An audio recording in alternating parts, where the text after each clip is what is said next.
Hey everyone, welcome to another exciting episode of Family Moments, where we use really cool object lessons that teach the truth about what matters most. Exactly. And today we're going to talk about this. Diet Coke? Can I have some? No, not right now. Oh, okay. I mean, we need this for our lesson today. It's okay. I was just a little thirsty. It's okay. I'll make it. Well, I guess a little wouldn't hurt.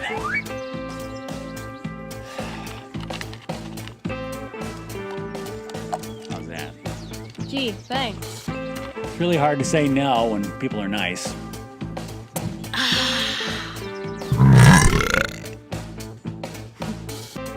Oh, brother.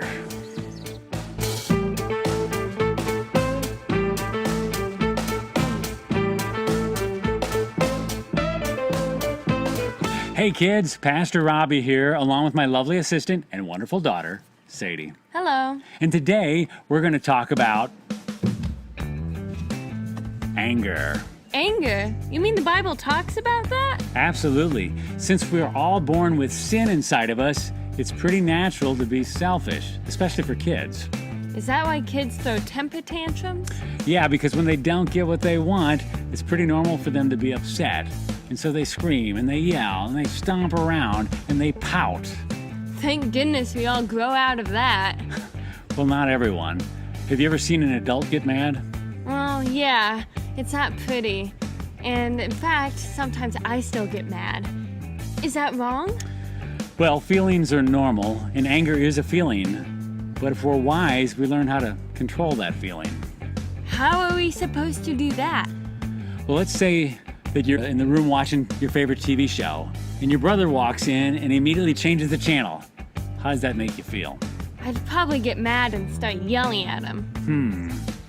I mean, I hate it when people interrupt Scooby-Doo. It's my favorite show. What am I supposed to do? Well, to find that answer, we can look at today's verse, which comes from Proverbs 15:1, where it says, "A gentle answer turns away wrath, but a harsh word stirs up anger." In other words, if you yell at him, what do you think he's going to do? Probably yell back at me. Exactly. This verse is telling us that yelling only makes things worse. It'd be a lot smarter to respond gently. It's really hard for somebody to get mad at you if you're nice to them. Well, that's easier said than done. How am I supposed to do that? Good question, because it doesn't come naturally. I'll say. We do it by storing up good in our heart. Story up good. What are you talking about? Well, Luke 6:45 says, "A good man brings good things out of the good stored up in his heart, and an evil man brings evil things out of the evil stored up in his heart. For the mouth speaks what the heart is full of." We store up good by drawing close to God, by reading the Bible, by praying.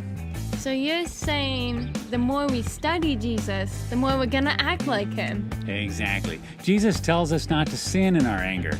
Instead, we should love our enemies, because the mouth speaks what the heart is full of.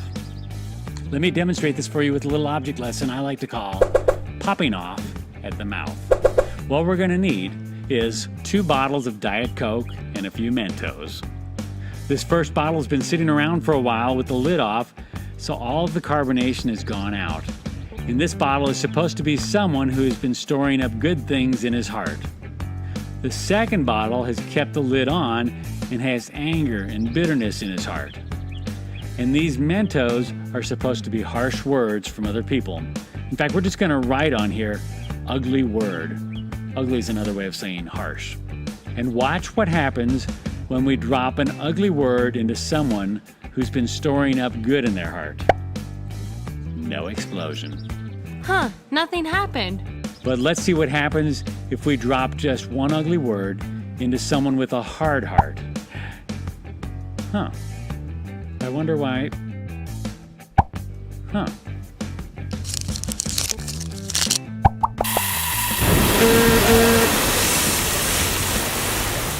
Wow, that was quite a mess. He exploded all over you. Yeah. I guess ugly words really do stir up anger. You got that right. Great pop lesson. Great lesson, Pop. So, Sadie, what have you learned today? I learned that saying ugly things to others only gets them more mad back at me. But a kind answer makes anger go away. Exactly. And the best way to learn how to say nice things is to train my heart by reading my Bible and spending time with Jesus. Very good. The mouth speaks what the heart is full of. You mean like at the beginning when I asked you for some Diet Coke and you said no, but because I was nice, you ended up giving me some? Right. For example, how would you act if I asked you for some Diet Coke and you said no, and instead of responding nicely, I responded by saying, I said I want some Diet Coke and I want it now! That was I said, for example. Oh. We'll see you around.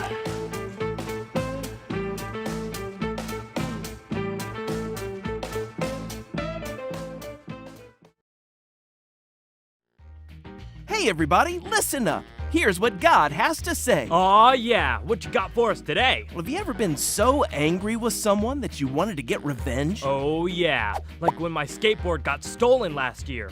I wanted to find out who it was and make them pay. Uh-huh, and what happens when you feel this way? My insides start to boil, and I feel like I want to explode! That's exactly what we're talking about today. Explosions? More like how to avoid feeling that way.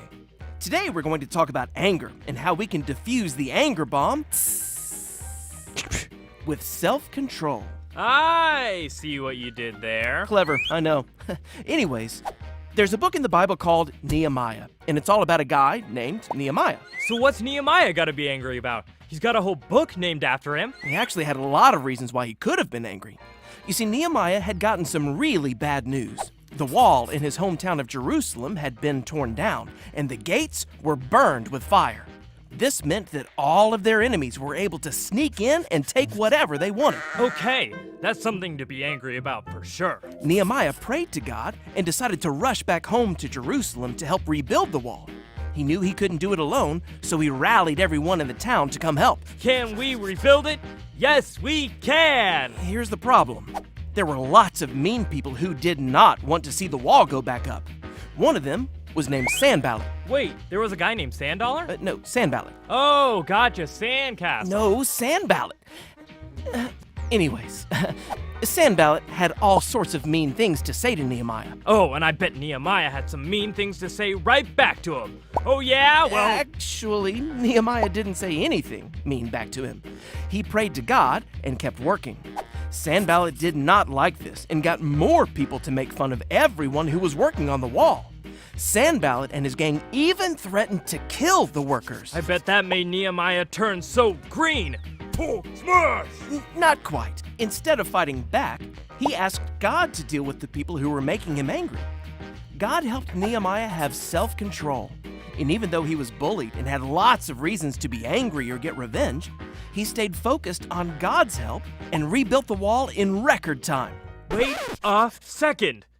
Nehemiah found out the wall was torn down, he was made fun of, his life was even threatened, and even though he may have been angry, he was able to stay calm and have self-control? Yep, that's exactly right.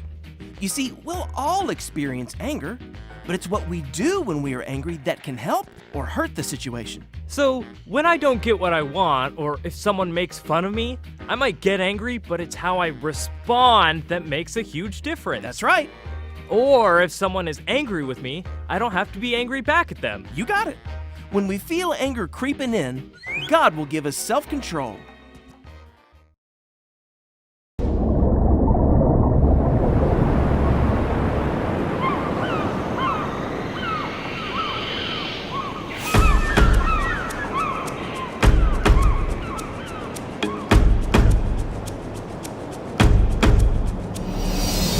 Through every storm of life, I know you're by my side. So I am holding on to your promises. You are